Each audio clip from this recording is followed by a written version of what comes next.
का बबुआ का हाल चाल। उम्मीद कर रही हो तुहिन बहुत अच्छा हो भी और तुहिन के पढ़ाई भी बहुत ही शानदार तरीके से चल रहा हो तो आज हम मैट्रिक बोर्ड परीक्षा झारखंड बोर्ड के मैट्रिक बोर्ड परीक्षा गणित के कुछ महत्वपूर्ण सवाल बतावल जाइए जो सब्जेक्टिव सवाल है। और ये जो क्वेश्चन है आपके प्री बोर्ड एग्जाम के लिए भी इंपॉर्टेंट है और साथ ही साथ आपके फाइनल एग्जाम के लिए भी इंपॉर्टेंट है। तो चल ज्यादा लेट ना करते हैं और आज शुरू करते हैं हम लोग आज के इस मैट्रिक बोर्ड परीक्षा गणित के कुछ महत्वपूर्ण सवाल को। और ये जो क्वेश्चन आपके प्री बोर्ड के लिए भी इंपॉर्टेंट है, अगर प्री बोर्ड में ये क्वेश्चन नहीं आते तो आपके फाइनल बोर्ड के एग्जाम में यहां से सवाल जरूर देखने को मिलेगा। तो आइए शुरू करते हैं और इसके सभी प्रश्नों को हम लोग एक एक करके देखते हैं। आइए हम लोग सबसे पहला प्रश्न को देखते हैं मेरे बच्चे। क्या दिया गया है कि अभाज्य गुणनखंड विधि द्वारा 510 और 92 का एचसीएफ और एलसीएम ज्ञात करें। ठीक है, काफी लॉलीपॉप सवाल हो। ठीक है, तो देख कर कैसे बनावल जाए है ध्यान से देखियो। कहा अभाज्य गुणनखंड विधि, अभाज्य गुणनखंड विधि इसको कैसे करेंगे ध्यान दो। यहाँ पे आपको क्या करना है, देखो सब्जेक्टिव सवाल है बच्चों, एकदम लाइन बाय लाइन आपको क्वेश्चन को सॉल्व करना है। देखो ये कितना है, सबसे पहले आपको यहाँ 510 लिख देना जो आपका जो दिया है। दूसरा बात क्या बोला कि 92 दिया हुआ है। अब इसका क्या करना है, तोड़ना है और अभाज्य गुणनखंड के रूप में सबसे पहले लिखना है। तो चलो हम इधर तोड़ते हैं साइड में। इधर 510 है और इसको तोड़ेंगे हम सबसे पहले 2 से। ठीक है, तो ये 2 से काट देंगे तो कितना हो जाएगा, 2 दूनी 4, एक बचा है ना। तो यहाँ पे कितना हो गया 11, 2 पचे 10, कितना बचा, एक बचा, 2 पचे 10, ये हमारा 2 से कट गया 255 बार में, है ना। 255 2 से कट गया। अब देखिए ये 2 से फिर जाएगा क्या, बोलेंगे गुरुजी नहीं जाएगा, क्योंकि लास्ट में क्या है 5 है, विषम संख्या है। तो 3 से देखो तो 5 5 10 दोबारा, हाँ 3 से चला जाएगा, है ना। तो 3 से हम इसको काटेंगे तो 3 8 24, कितना बचा, एक बचा, 3 पचे 15। ठीक है, कितना बचा, नहीं बचा। ठीक है, तो अब देखो यहाँ 85 आ गया। अब 85 देखो क्या 3 से कटता है, 8 5 13, नहीं कटेगा। तो ये कितना से कटेगा, 5 से चला जा रहा है, 5 एका 5, 3 बचा, 5 सत्ते 35 और 17 कोई भी टेबल में नहीं आता है, कोई भी पहाड़ा में नहीं आता है। तो इसका जो अभाज्य गुणनखंड आ गया मेरे बच्चे, वो कितना आ गया, 2 गुना 3 गुना 5 गुना 17, ये इसका भाज्य गुणनखंड आ गया। इतना आप लोग लिख देना। ये काम आप लोग साइड में भी कर सकते हो या रफ में करना आप लोग इसको। ठीक है, तब आप लोग का कॉपी अच्छा लगेगा। ये रफ में आप काम करना। उसके बाद देखो 92 का हमको अभाज्य गुणनखंड करना है, तो लिखेंगे यहाँ पे 92, है ना। तो यहाँ ऐसे करेंगे और ऐसे काटेंगे, है ना। यहाँ से 2 से काटेंगे सबसे पहले आपको 2 से काटना है, नहीं काटोगे तो 3 से, नहीं कटेगा तो 4 से, ऐसे करना है। तो 2 से काटेंगे, 2 चौके 8, एक बचा, 2 छक 12, यहाँ पे आपका फिर 2 से काटेंगे, 2 दूनी 4, 3 दूनी 6। अब कटेगा क्या, नहीं सर 23 कोई भी टेबल में नहीं आ रहा है। तो हमारे पास क्या आ गया, 2 गुना 23।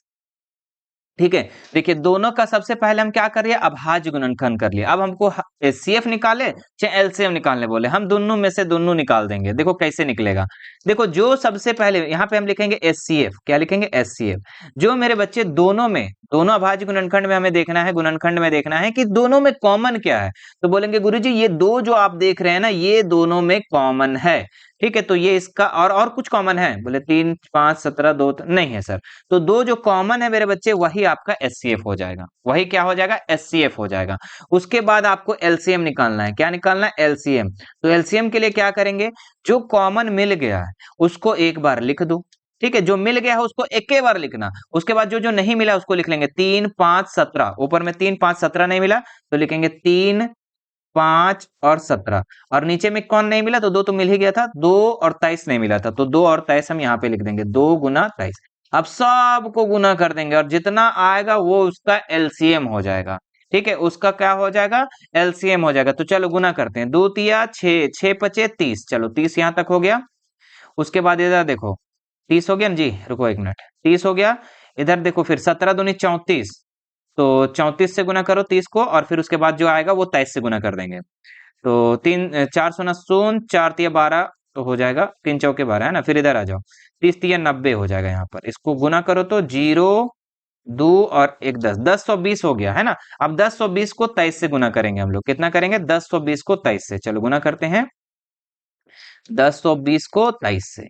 ठीक है, मैं गुना करके बता रहा हूँ, आप लोग गुना कर सकते हो। 3 शून्य शून्य, 2 तिया 6, 3 शून्य शून्य, 3 एका 3, है ना। इधर आ जाओ, 2 शून्य शून्य, 2 दूनी 4 और 10 दूनी 20, है ना। इधर ऐसे गुना करो तो 0 6 4 3 2, यानी 23,460 इसका क्या हो जाएगा, आंसर हो जाएगा। लिखेंगे 23,460। तो इस तरीके से आप लोग का जब भी प्रश्न आएगा तो ऐसे बना देना है। चाहे इस नंबर के जगह में दूसरा नंबर भी आ जाए तो आपको घबराना नहीं है, बस बिल्कुल सा हमारी बातों को आपको याद रखना है और इस तरीके से आप लोग आंसर बना सकते हो। क्या करना, सबसे पहले अभाज्य गुणनखंड करना, उसके बाद क्या करना, देखो जो बच्चे पहली बार आए हमारे क्लास में, ठीक है, जो बच्चे कभी मैथ को देखे ही नहीं है, जो बच्चे टाइम पास करके आए हैं, तो वो थोड़ा ध्यान देंगे। बाकी जिनको तो आ रहा होगा उसके लिए तो बहुत अच्छी बात है। सबसे पहले अभाज्य गुणनखंड कर देंगे, ऐसे तोड़ देंगे और तोड़ने के बाद लिख देंगे। जो कॉमन मिल जाएगा बच्चों वो आपका एचसीएफ हो जाएगा, और जो नहीं मिलेगा और जो मिल जाएगा उसको एक बार पहले लिख देना, और जो नहीं मिलेगा सबको गुना कर देना, वही आपका एलसीएम हो जाएगा। तो ऐसे आप लोगों को बनाना है मेरे बच्चे, ठीक है। ऐसे आप लोगों को क्या करना है, क्वेश्चन को सॉल्व करना है ना। अब आइए हम लोग देखते हैं इसका दूसरे नंबर सवाल को। क्या दिया हुआ है कि मान निकालिए, इसका आपको मान निकालना है। कैसे निकालोगे, देखो भैया कैसे निकलेगा, देखो इससे निकलेगा। लिखेंगे यहाँ कितना है, साइन 60 और कोस 30 है, ठीक है। साइन 60 कोस 30 प्लस साइन 30 और कोस 60, यही है ना क्वेश्चन। बोले हाँ सर, हाँ गुरुजी यही है आंसर, यही है क्वेश्चन। तो साइन 60 का मान कितना होता है, आपको हम चार्ट बताए थे। बोले सर चाटने वाला ना बाबू, वो चार्ट नहीं, खाने वाला चार्ट नहीं, चार्ट बताए थे जिसमें साइन 30 का मान, साइन 60 का मान, साइन 45 का मान, टेन 45 का मान, साइन कोस थीटा, साइन 10 कोस कोसेक, ये सब का आपका क्या था, मान दिया हुआ था। साइन 60 का मान, कोस 30 का मान, इस तरीके से। तो वो वाला आप लोग को चार्ट याद करना होगा, आपके बुक में चैप्टर 8 में होगा, उसको आप लोग याद कर लेना। जो बच्चे नए आए हैं, जो बच्चे पढ़ रहे हैं, उनको तो पता है कहाँ पर है, तुरंत निकालेंगे फटाफट फटाफट और एकदम याद कर लेंगे, है ना। हाँ, अब देखो यहाँ पर क्या है, साइन 60 का मान कितना होता है, तो अंडर रूट 3/2 होता है भैया, तो लिख देंगे। यहाँ पे कुछ नहीं है तो गुना है, अंडर रूट 3/2 यहाँ पे लिख देंगे, बीच में क्या लिख देंगे, प्लस। साइन 30 का मान कितना है भैया, तो साइन 30 का मान होता है 1/2, तो 1/2 लिख देंगे। और कोस 60 का भी मान आपका 1/2 ही होता है, तो यहाँ पे 1/2 हम लिख देंगे।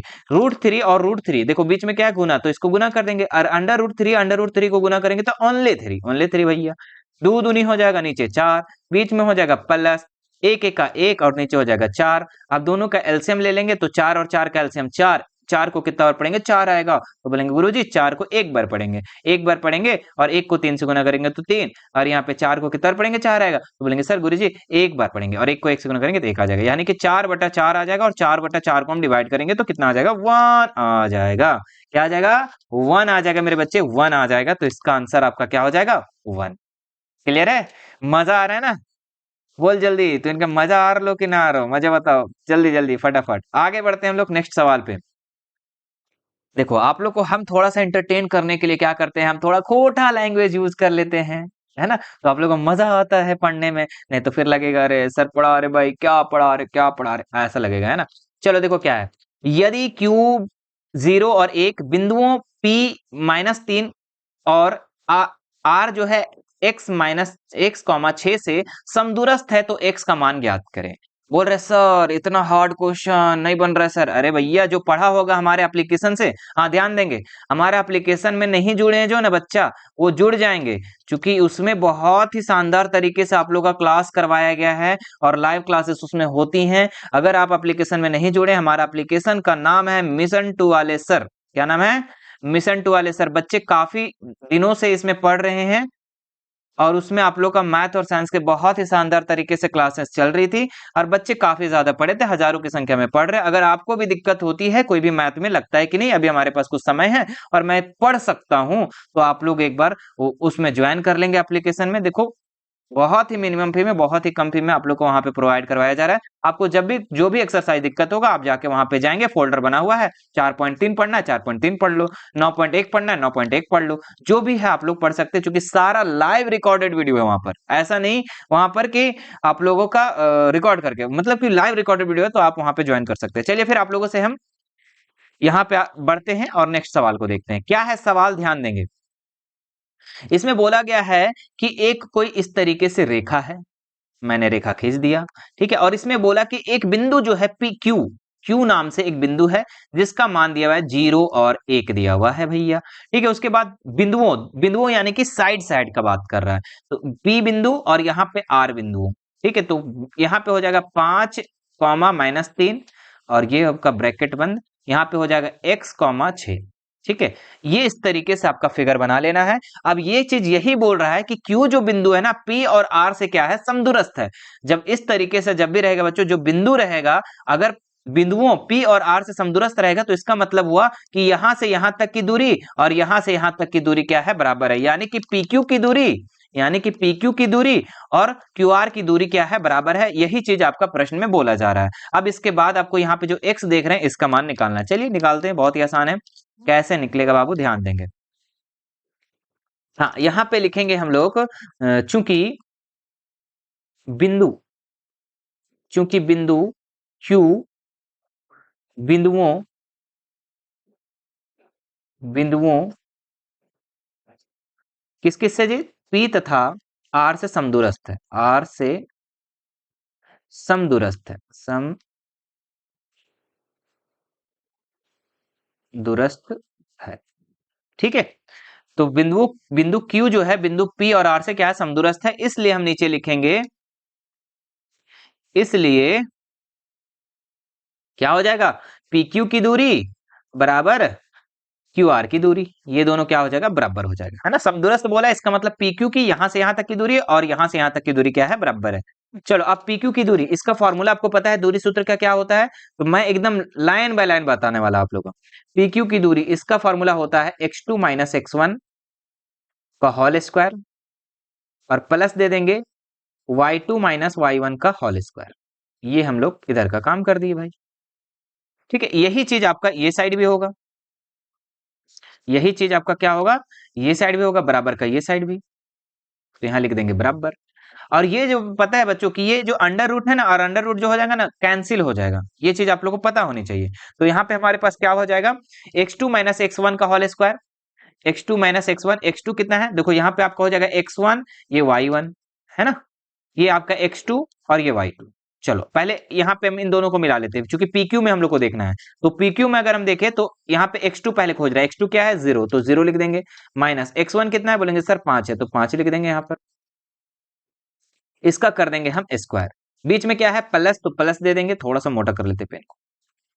बीच में प्लस है तो प्लस दे देंगे। उसके बाद क्या है, y2 कितना है, 1 है सर, 1 लिख देंगे। माइनस y1 कितना है, तो -3, तो माइनस माइनस यहाँ हो जाएगा +3, है ना। माइनस माइनस क्या हो जाएगा, प्लस, एक फार्मूला वाला और यहाँ माइनस वाला, तो माइनस माइनस प्लस हो जाएगा। कोई दिक्कत नहीं सर, इधर आ जाओ, ये अंडर रूट तो हट ही गया। तो x2, अब देखो यहाँ पर आप लोग अगर चाहो तो इसको x2 y2 रहने ही दो, इसको x1 y1 कर दो, ऐसा कोई दिक्कत वाली बात नहीं है कि आप x1 x2 अलग अलग लिख सकते हो। ये अगर देखो, अगर दो बिंदु है मेरे बच्चे, दो बिंदु है तो किसी को भी x1 y1 मान लो, किसी भी को x2 y2 मान लो, कोई इशू नहीं है। तो हम यहाँ पे x1 y1 मान लिए, तो अब यहाँ पे हम लोग को क्या लिखना है, x2 कितना है, 0, तो 0 लिखेंगे। और y1 इसमें q और r में देखना है, ये दोनों में सिर्फ देखना है आपको। ठीक है, तो x1 कितना है, x1 आपका x है, तो x लगा देंगे, इसका कर देंगे स्क्वायर, बीच में दे देंगे प्लस। y2 कितना है भैया, तो y2 यहाँ पे 1 है, और y1 कितना है, तो y1 आपका 6 है, इसका कर देंगे हम स्क्वायर। चलिए आइए, तो 0 और 5 है ना, 0 में से 5 घटाएंगे तो 5 बचेगा, और 5 का स्क्वायर करेंगे तो कितना हो जाएगा, 25 हो जाएगा। तो यहाँ हम लिख देंगे 25 प्लस 1 और 3 4, 4 हो जाएगा, और 4 का स्क्वायर करेंगे तो 16। इधर आ जाओ, हाँ इधर आ जाओ यहाँ पर। तो 0 और x को हम स्क्वायर करेंगे तो क्या हो जाएगा, 0 में x घटाएंगे तो -x, और -x को स्क्वायर करेंगे तो x स्क्वायर हो जाएगा, प्लस 1 में से 6 घटाएंगे तो -5, और -5 का स्क्वायर करेंगे तो 25 हो जाएगा। कोई दिक्कत नहीं सर।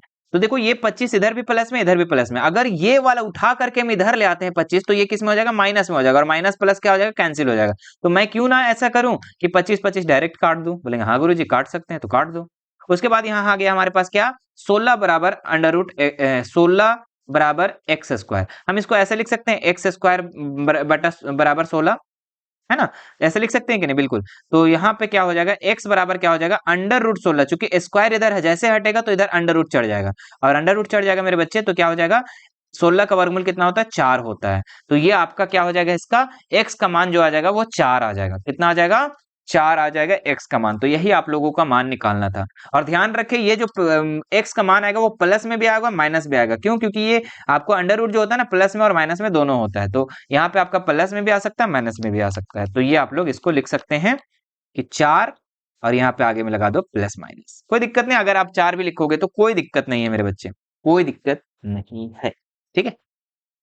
लहरों से डर कर नौका पार नहीं होती, अरे कोशिश करने वालों की हार नहीं होती। तो आप लोगों को कोशिश करते रहना है। आप लोग इस तरीके से बार बार रिवीजन करोगे एक ही क्वेश्चन को तो आपको दिक्कत नहीं होगा और क्वेश्चन को आप बनाना सीख जाओगे मेरे बच्चे, सीख जाओगे। आगे देखते हैं नेक्स्ट सवाल क्या दिया गया है। एक एपी में ए बराबर 7 दिया हुआ है, ए 13 आपका 35 दिया हुआ है और डी और एस 13 का मान क्या करना है, आपको ज्ञात करना है। कैसे निकालोगे इसको, ध्यान देंगे यहाँ पर। ए का मान आपका 7 दिया है तो ए के जगह में हम 7 लिख देंगे भैया। और ए 13 दिया हुआ है, यहाँ पे ए 13 कितना दिया हुआ है, 35 दिया हुआ है, ठीक है। 35 दिया हुआ है ना, हाँ सर 35 दिया हुआ है, तो यहाँ लिख देंगे 35। अरे भैया 35 क्या क्या निकालना है, तो आपको डी का मान निकालना है, डी बराबर वाट, और क्या निकालना है, एस 13 का मान निकालना है, तो इसका बराबर वाट। चलिए ए 13 को हम लोग लिख सकते हैं ऐसा, देखो अब लिखेंगे हम, चूंकि ए 13 बराबर कितना हो जाएगा 35, और ए 13 को हम लोग लिख सकते हैं ए प्लस 12 डी। बोलो लिख सकते हैं कि नहीं, बोलेगे हाँ गुरुजी लिख सकते हैं, क्योंकि जितना मान होता है उसमें से एक डी को हम कम लिखते हैं।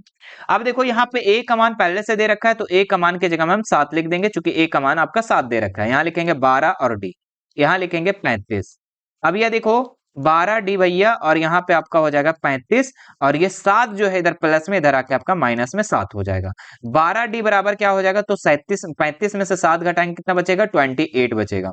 तो डी बराबर कितना हो जाएगा, 28/12। अगर हम इसको कटिंग करेंगे तो कितना हो जाएगा, 7 चौके 28, 4 से काट रहे हैं ना, 7 चौके 28, 3 चौके 12, यानी कि 7/3 इसका मान निकल गया हमारा। इसका मान निकल गया 7/3, यहाँ पे हमारा मान निकल गया। चलिए अब इसके बाद आपको जो जो निकालना था वो निकाल लेंगे। सबसे पहले डी का मान निकालना था, ये हम लोगों ने पहला ही में बना लिया, तो डी का मान निकल गया भैया। अब हम लोग एस 13 का मान निकालना, किसका निकालना, एस 13। तो एस 13 आप दो तरीके से निकाल सकते हो बच्चों, एक लॉन्ग तरीका, एक शॉर्ट तरीका, ठीक है। चलिए पहले हम लॉन्ग तरीका सीखते हैं। एस 13 पूछ रहा है, ठीक है, तो इसका फॉर्मूला क्या हो जाएगा, एस एन का फॉर्मूला हो जाएगा n/2 2a plus n-1 into D, ये इसका क्या होता है, फॉर्मूला होता है, ठीक है। चलो अब यहाँ पे बैठाएंगे, n का मान कितना है, तो एस 13 यानी 13 दिया हुआ है, नीचे 2 हो जाएगा, 2a के जगह में कितना है बाबू, तो 7 है, 7 लिख देंगे, प्लस n कितना है, तो सर n तो 13 है तो 13 लिख दो भैया, माइनस 1 लिखेंगे, और d का मान कितना है, तो d का मान आपका 7/3 है, तो लिखेंगे 7/3। इसको हम क्लोज कर देंगे। कोई दिक्कत यहाँ तक का, नहीं सर। चलिए अब यहाँ पे आइए, यहाँ लिखेंगे 13/2, 13/2, और इधर लिख देंगे 7 दूनी 14, और प्लस हो जाएगा यहाँ पर 13 में से 1 गया तो 12 बचा, और यहाँ पे बचा आपका 7/3। जो कटेगा काटो, तो 3 चौके 12, 4 से कट गया, ये क्लोज कर दो। इधर इधर हो जाएगा आपका 13/2, और यहाँ पे हो जाएगा 14 प्लस 7 चौके 28, है ना। इसको हम करेंगे 13/2, और यहाँ पे 14 और 28 को जोड़ दो भैया, कितना होता, तो 8 4 12 का 2 हाथ बचा, 1 2 1 3 1 4 42। सही जा रहे हैं ना, हाँ सर। इसको काटो, 21 दूनी 42 होगा, और 21 और 13 को गुना करो, 21 और 13 को गुना करो जल्दी से, 21 और 13, 13 का 13, 13 दूनी 26, तो यहाँ पे 3 7 2 273 इसका आंसर हो जाएगा। कितना हो जाएगा, 273 इसका आंसर हो जाएगा। आप लोग एक बार आंसर मिला लो मेरे बच्चे, कि क्या आंसर इतना ही है, 273 है या नहीं है, जल्दी से मिला लो आप लोग, 273 आंसर इसका है या नहीं है, एक बार बता दो जल्दी से हमको। हाँ ठीक है, गुना कर लो ना, हाँ चलिए ठीक है। तो यहां तक हम लोगों ने ऐसे डी का भी मान निकाल लिया, और एस 13 का भी मान निकाल लिया। अगर आप इसको शॉर्टकट तरीका से बनाना चाहते हो मेरे बच्चे, तो आप लोगों को हम एक फॉर्मूला बताए थे एस एन का, एक और formula n/2 a plus a n, जहां पे ए एन का मान आप 35 बैठा देना, ठीक है। उसके बाद आप लोग इसको बनाना, तो शॉर्ट तरीका से बन जाएगा, ठीक है। आगे बढ़ते हैं नेक्स्ट सवाल पे मेरे बच्चे। क्या दिया हुआ है कि आकृति में छायांकित भाग का क्षेत्रफल ज्ञात कीजिए, ठीक है, जहां एबीसीडी भुजा 14 सेंटीमीटर का वर्ग है। वेरी वेरी इंपॉर्टेंट क्वेश्चन है मेरे बच्चे, आपके ये प्री बोर्ड में या फिर फाइनल बोर्ड में आप लोग को यहाँ से सवाल जरूर देखने को मिलेगा, ठीक है, या फिर आपके मॉडल पेपर में भी क्वेश्चन मिलेगा। तो ये क्वेश्चन काफी ज्यादा महत्वपूर्ण है। मैं जितने भी क्वेश्चन लिया हूं लगभग चुन चुन कर लाया हूं, तो उम्मीद करते हैं सभी क्वेश्चन आपके इंपॉर्टेंट होंगे आपके एग्जाम के लिए। आकृति में छायांकित भाग का क्षेत्रफल निकालना है। तो देखो ये जो फिगर दिया हुआ बच्चों क्या है, एक वर्ग है ना, और वर्ग के अंदर क्या है, 4 गो वृत्त है। क्या है, 4 गो वृत्त है, देख सकते हैं। अगर हम वर्ग का क्षेत्रफल में से 4 वृत्त का क्षेत्रफल को घटा देंगे तो हमारा क्या होगा, इसका जो साइड साइड जो काला भाग है, छायांकित भाग, उसका क्षेत्रफल निकल जाएगा।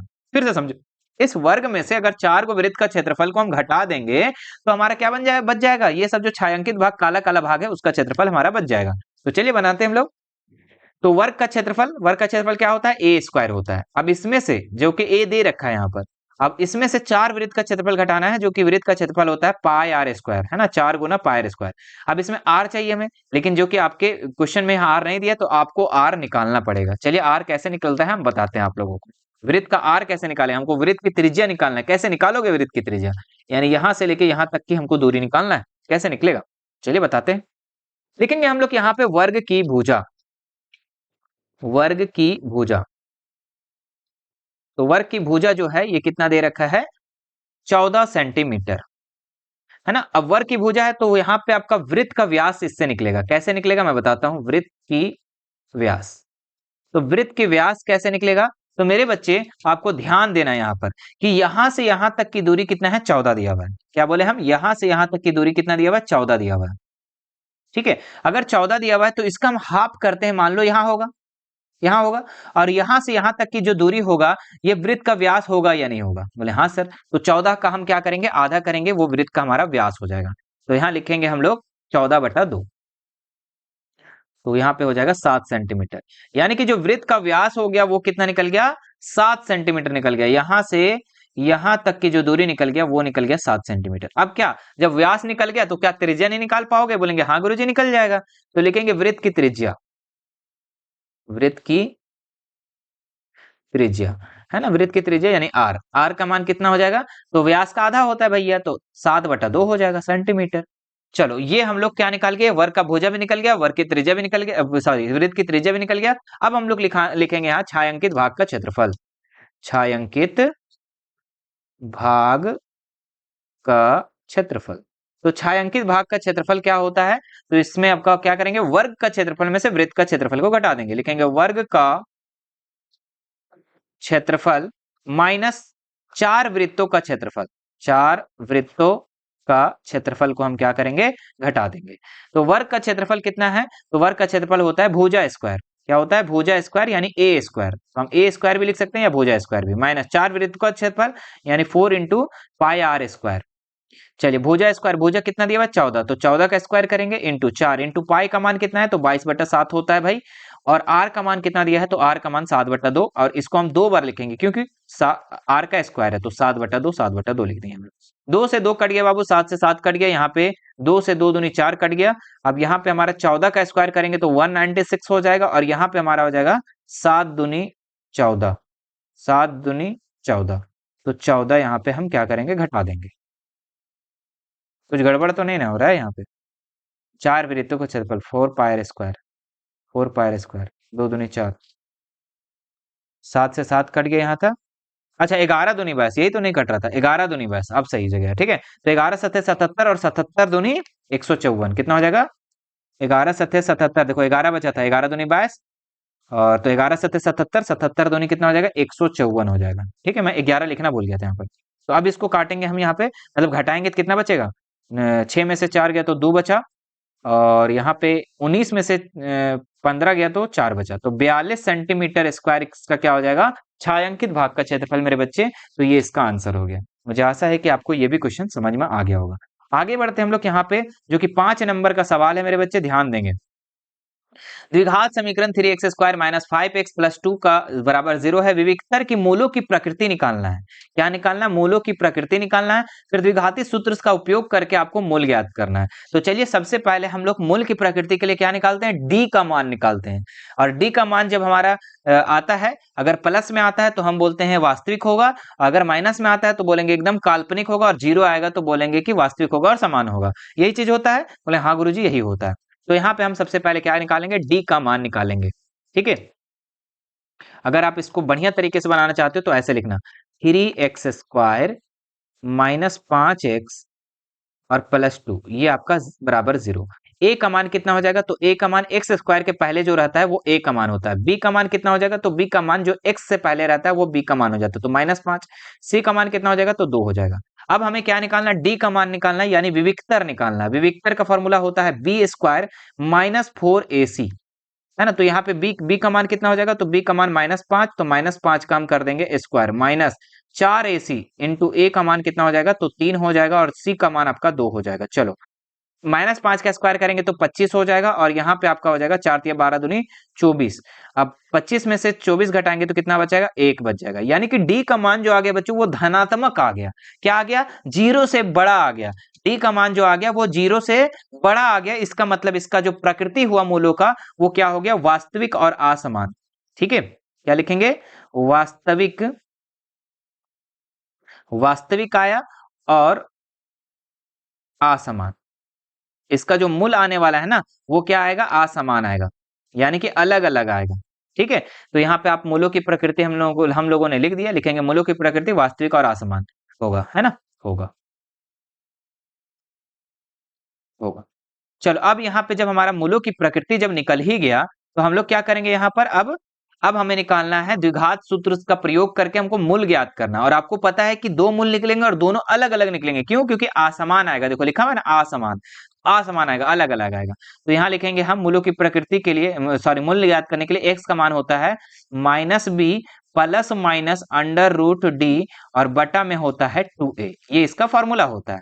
ठीक है, फॉर्मूला आप लोग याद रखेंगे, -b तो माइनस लगा देंगे, और -b यानी कि -5। ठीक है, बी का देखो माइनस लगा दिया, और बी का मान कितना, -5 है, देख सकते हैं यहाँ पर। प्लस माइनस लगाएंगे, √d डालेंगे। √d का मान कितना आया था, तो डी का मान कितना आया था, 1 आया था, तो 1 लिख देंगे। नीचे लिखेंगे हम 2a, ए का मान कितना था, तो ए का मान आपका 3 था। चलो यहाँ तक का कोई दिक्कत बाबू, नहीं सर, तो आप सर इधर आ जाइए, थोड़ा सा आप इधर आ जाइए और हमें पढ़ने दीजिए सर, आप बहुत डिस्टर्ब करते हैं। अच्छा, डिस्टर्ब करते हैं, मारेंगे ना, दौड़ा दौड़ा के मारेंगे, डिस्टर्ब करते हैं, पढ़ा रहे हैं ना जी हमें। चलो सर, इसके बाद देखो क्या करेंगे, तो यहाँ पे हो जाएगा माइनस माइनस +5 और प्लस माइनस, और एक का मान जो हो जाएगा प्लस माइनस आ जाएगा। क्या आ जाएगा, एक का मान जो हो जाएगा प्लस और माइनस दोनों में आएगा, +-1, क्योंकि एक का वर्गमूल निकालेंगे तो एक ही आएगा ना। चलो नीचे हो जाएगा 3 दूनी 6। अब हमारे पास जो x का मान आया वो प्लस में भी आया, एक माइनस में भी आया, तो हम एक प्यारा सा एक यहाँ पे मोहब्बत सा लाइन दे देंगे, लेंथ दे दिए। अब यहाँ पे हम लिखेंगे x बराबर, एक बार प्लस लेके चलेंगे तो 5 + 1/6, और एक बार हम माइनस लेके चलेंगे तो 5 - 1/6। तो काटो इसको, तो 6/6 हो जाएगा, और इसको काटेंगे तो 1 माना जाएगा। एक मूल हमारा एक आ गया। दूसरा मूल कितना आएगा, तो दूसरा मूल जो आएगा तो ये आ जाएगा आपका 5 में से 4 1 घटाएंगे तो 4/6 हो जाएगा, और 2 दूनी 4 3 दूनी 6, यानी कि 2/3 आ जाएगा। तो हमारे पास दो मूल क्या क्या निकल गया, एक 1 निकल गया, और दूसरा निकल गया 2/3 निकल गया। मुझे आशा है कि ये भी क्वेश्चन आपको समझ में आ गया होगा। सबसे पहले आप क्या करेंगे, जो प्रश्न दिया रहेगा वो लिख लेंगे, उसके बाद आपका एबीसी का मान लिख लेना, उसके बाद डी का मान निकालना, विविक्तर निकालना है।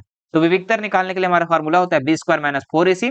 आप इस पे मान बैठा देंगे। अगर डी का मान 1 आएगा मेरे बच्चे, तो उसका जो मूल आएगा, उसका जो प्रकृति मूल्य क्या आएगा, वो वास्तविक और असमान आएगा। अगर डी का मान 0 आ जाता मेरे बच्चे, तो हम लिखते कि वास्तविक और समान आएगा। अगर डी का मान माइनस में आ जाता तो हम इस क्वेश्चन को आगे सॉल्व करते ही नहीं।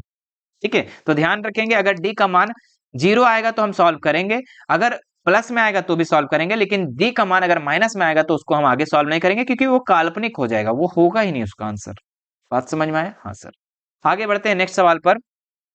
2 सवाल और बचे हुए, इससे भी हम लोग फटाफट फटाफट कंप्लीट कर लेते हैं। आइए पहले मैं साइड में आ जाता हूं यहाँ पर, और ये मैं थोड़ा बड़ा हो जाता हूं, उसके बाद आता हूं। ठीक है, और ध्यान देंगे मेरे बच्चे, ठीक है, ध्यान देंगे आप लोग कि आप लोग का झारखंड बोर्ड टारगेट हम लोग का कितना है, 450 का है। डेली लाइव आपको 7 बजे शाम में इसी चैनल पे देखने को मिलेगा। आइए बढ़ते हैं हम लोग अब सवाल की तरफ। सवाल क्या दिया गया है, 7 मीटर ऊंचे भवन की शिखर से एक केबल टावर के शिखर का उन्नयन कोण कितना, 60 डिग्री है। इसके पाद का अवनमन कोण 45 डिग्री है। केबल टावर की ऊंचाई ज्ञात करना है। तो टावर की ऊंचाई आपको ज्ञात करना है। सबसे पहले देखिए इसका चित्र हम लोग बनाते हैं। देखो मान लो कि ये एक तरीके से क्या है, केबल टावर है, ठीक है, और इसी तरीके से एक क्या है, एक भवन है। भवन ही था ना, हाँ भवन था, 7 मीटर ऊंचा भवन। तो 7 मीटर जो ऊंचा भवन था बच्चों, ये मैं यहाँ लिख देता हूँ, 7 मीटर ऊंचा भवन। और ऊंचे भवन का जो शिखर है, उससे केबल टावर का, है ना, उससे केबल टावर का उन्नयन कोण जो बन रहा है वो कितना डिग्री का बन रहा है, 60 डिग्री का बन रहा है। तो ये हम लोग का उन्नयन कोण यहाँ तक बनेगा, और यहाँ से हम इसको मिला देंगे अपने सुविधा अनुसार, ताकि हम क्वेश्चन को सॉल्व कर पाए। नीचे भी हमारा क्या हो जाएगा, मिल जाएगा, तो ये हम लोग इसको भी मिला देंगे। मिला दिया हम लोग। ये हम लोग क्या कर रहे हैं, चित्र को बना लिया। और जब चित्र बन गया तो हम सबका नामकरण कर देंगे। देखिए ये नाम हो जाएगा ए, इसका नाम हो जाएगा बी, इसका नाम सी, इसका नाम डी और इसका नाम ई। अब यहाँ पे देखिए ये एक केबल टावर है, एई जो है एक केबल टावर है और सीडी जो है एक भवन है।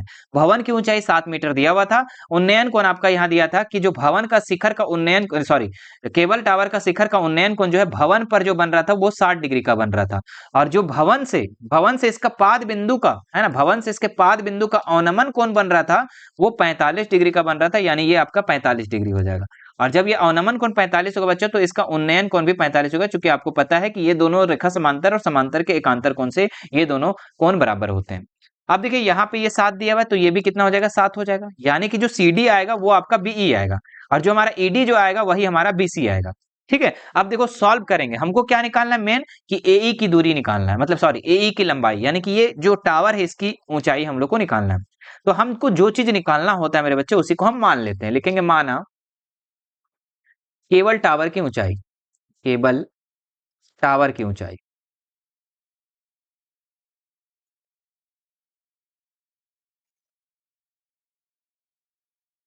इसको हम लोग क्या मान लेंगे, ये हमारा क्या दिया हुआ है, ए बी ए दिया हुआ है, ए लिख देंगे और इसके बराबर में हम H मान लेंगे अपने सुविधा अनुसार सॉल्व बंद करने के लिए।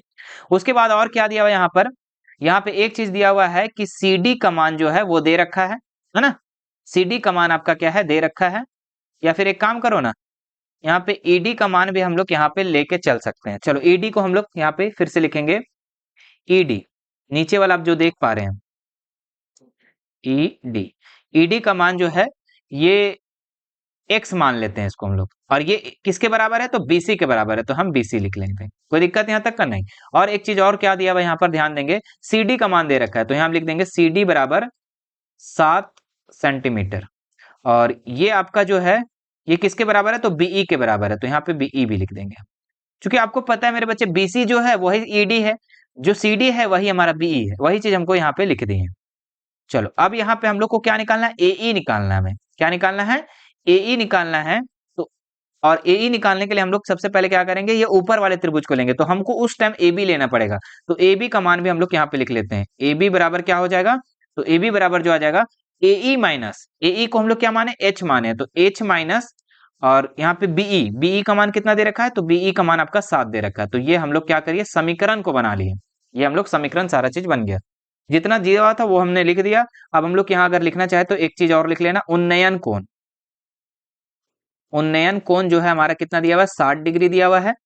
और अवनमन कोण, अवनमन कोण ये कितना दे रखा है, तो ये आपका 45 डिग्री दिया हुआ है। चलो जो दिया हुआ था वो लिख दिए हम लोग।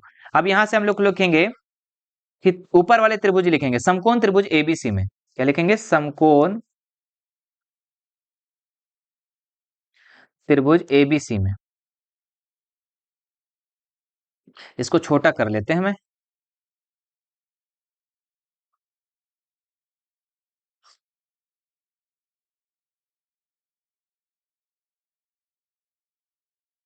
इसको ऊपर कर दो, यहीं पे हम एक ही पेज में सब क्वेश्चन को सॉल्व कर देंगे।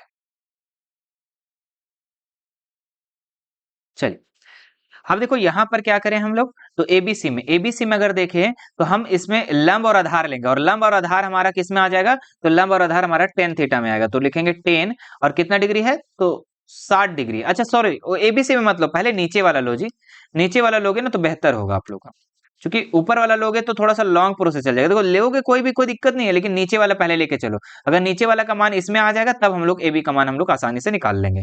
तो समकोण त्रिभुज हम लोग लिखेंगे CED में, क्या लिखेंगे, CED में, CED, समकोण त्रिभुज CED में।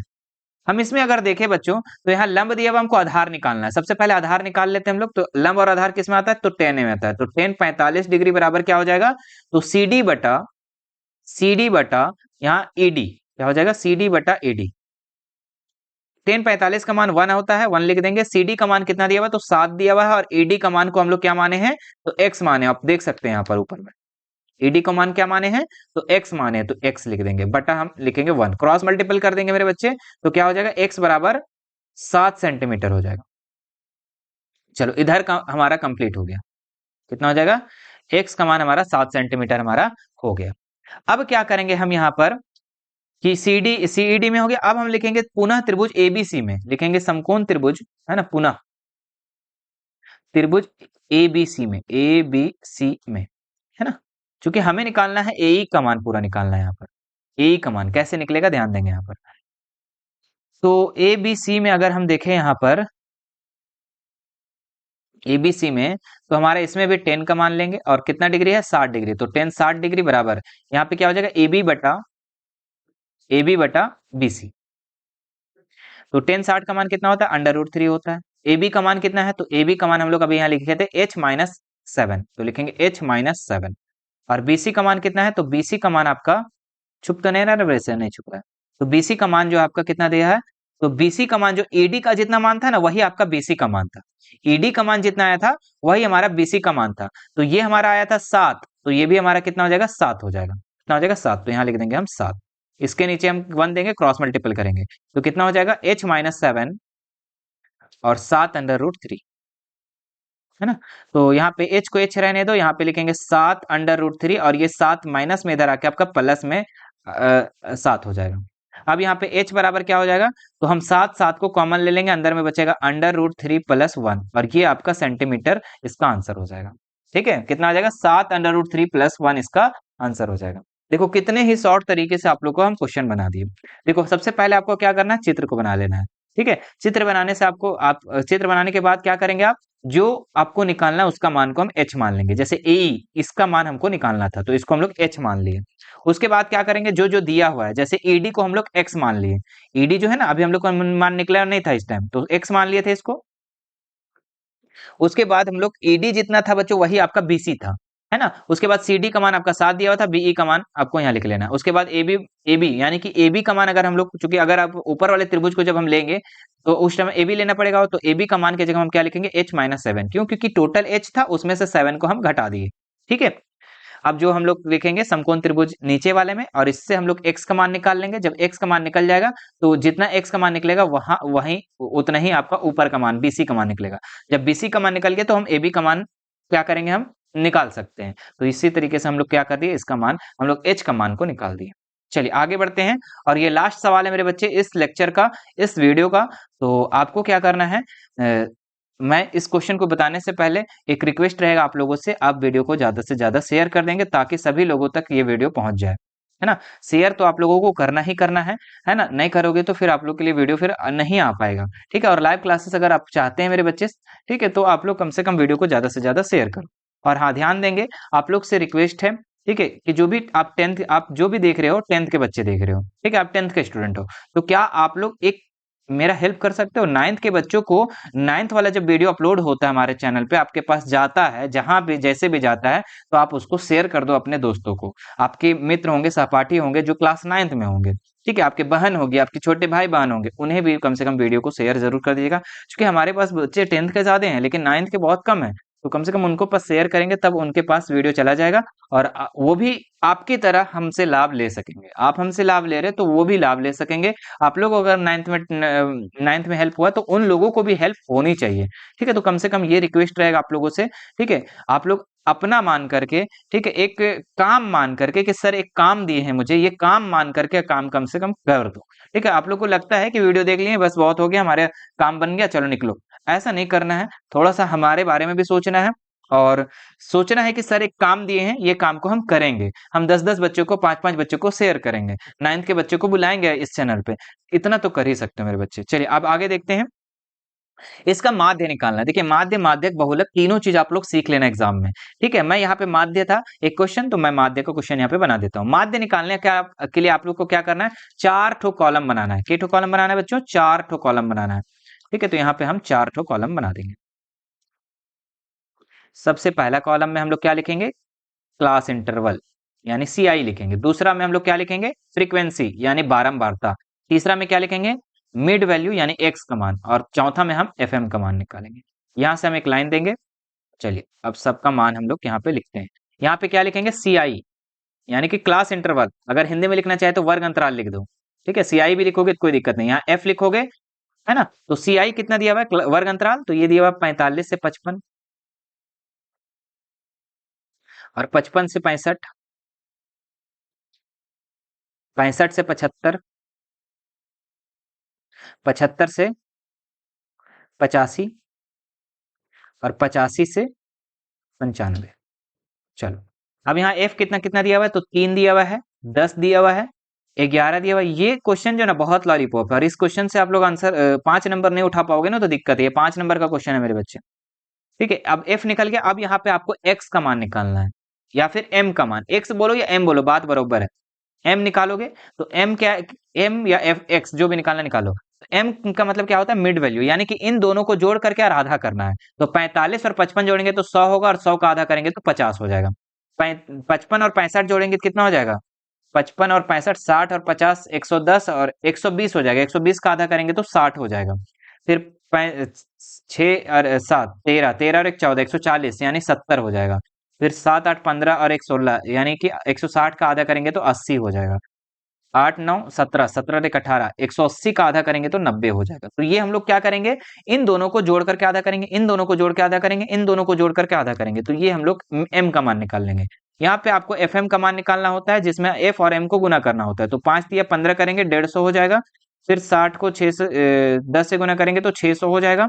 70 को 11 से गुना करेंगे तो 11 7 77, 770, 8 8 64 यानी कि 640, और 9 9 9 27, 270। अब क्या करेंगे, हम नीचे एक लाइन देंगे और जोड़ेंगे, ठीक है, जोड़ेंगे। ये आपका क्या हो जाएगा, सिग्मा एफ। देखो एफ को अगर हम जोड़ेंगे तो सिग्मा एफ हो जाएगा, ठीक है, और एफ एम को जोड़ेंगे तो सिग्मा एफ एम हो जाएगा, ठीक है। चलो जोड़ते हैं। 10 और 3 13, 13 और 11 24, 24 और 8 24 8 32, 32 और 3 35। सही जा रहे हैं ना जी, ठीक है। इधर हम करते हैं काम। तो 150 और 600 जोड़ो तो इसको, जो 0 0 0 हो जाएगा। 7 4 7 7 14, 14 और 4 18, 18 और 5 18 5 23 का 3 हाथ बचा 2, 2 और 1 3, 3 6 9, 9 और 7 9 और 7 16, 16 और 6 12, 22 22 और 2 24। तो 2430 इधर हो जाएगा। अब हम लोग को माध्य निकालना है। माध्य का फॉर्मूला क्या होता है, तो इसका फॉर्मूला होता है सिग्मा एफ एम बटा sigma f, sigma f m बटा सिग्मा एफ। तो सिग्मा एफ एम कितना हो जाएगा, तो सिग्मा एफ एम हो जाएगा 24 30, और हम इसका आधा करेंगे, सॉरी इसका हम क्या करेंगे, डिवाइड करेंगे 35 से। चलो डिवाइड करके चेक करके बताओ जल्दी से कितना आंसर आता है इसका। जल्दी से करो, मेरे से पहले आप लोग कर देना है और कमेंट कर देना है। कितना, 24 30 था ना, 24 30 बट्टा 35, तो ये हमारा 69.42 आ रहा है। कितना आ रहा है, दिख रहा है ना आप लोग को, तो मेरे छुप जा रहा नहीं, 69.42, ये आपका क्या हो जाएगा, इसका आंसर हो जाएगा। तो ऐसे आप लोगों को क्वेश्चन को सॉल्व करना है मेरे बच्चे, ठीक है। आप एक बार इसका आंसर भी आप लोग मिला लेंगे। हाँ ठीक है, 69.4342 वही है आंसर। तो उम्मीद करते हैं कि आपको ये सारा प्रश्न अच्छे से समझ में आ गया होगा, है ना। और आप लोग बच्चे, ठीक है, लाइव क्लासेस आपका 7 बजे शाम यूट्यूब पे चलेगा, है ना। तो आप लोग को क्या करना है, सभी बच्चों को यहाँ पे बुला लेना है, जितने भी बच्चे क्लास 10th में होंगे। और आपसे रिक्वेस्ट रहेगा, लास्ट बार फिर से मैं रिक्वेस्ट करता हूँ कि आप लोग क्या करना है, कम से कम 9th के बच्चों को ज्यादा से ज्यादा वीडियो को शेयर करना, ये वीडियो को नहीं, अरे 9th का वीडियो हमारे चैनल पे अपलोड होगा तब उसको शेयर कर देना है, ठीक है। एकदम धड़ाधड़ शेयर होना चाहिए, एकदम धड़ाधड़ शेयर कर देना है, और बोलना है कि इस चैनल पे एक बार पढ़ के देखो, मजा नहीं आएगा तो फिर छोड़ देना, ठीक है। किसी को ज्यादा जबरदस्ती नहीं करना है, बस आपको बता देना, आपको क्या करना है, रास्ता दिखा देना है। अगर रास्ता पे वो चले तो ठीक है, अगर रास्ता से उतरना चाहते तो भी कोई बात नहीं, लेकिन आपको बस रास्ता दिखा देना है। रास्ता दिखाने का काम आपको, हम एक काम दिए, आपको 10-10 बच्चे को 9th को शेयर करना है। और हाँ बच्चे, 10th वाले को तो ज्यादा से ज्यादा शेयर करना है, क्योंकि आपके मित्र हैं, आपके सहपाठी भाई, ठीक है। तो करना ज्यादा से ज्यादा जरूरी है। चलो फिर मिलते हैं आप लोगों से नेक्स्ट वीडियो में। चैनल को सब्सक्राइब कर लेंगे, वीडियो को ज्यादा से ज्यादा शेयर करेंगे, वीडियो को लाइक करेंगे, और एक प्यारा सा कमेंट जरूर कर देना। चलिए मिलते हैं नेक्स्ट वीडियो में, थैंक यू सो मच।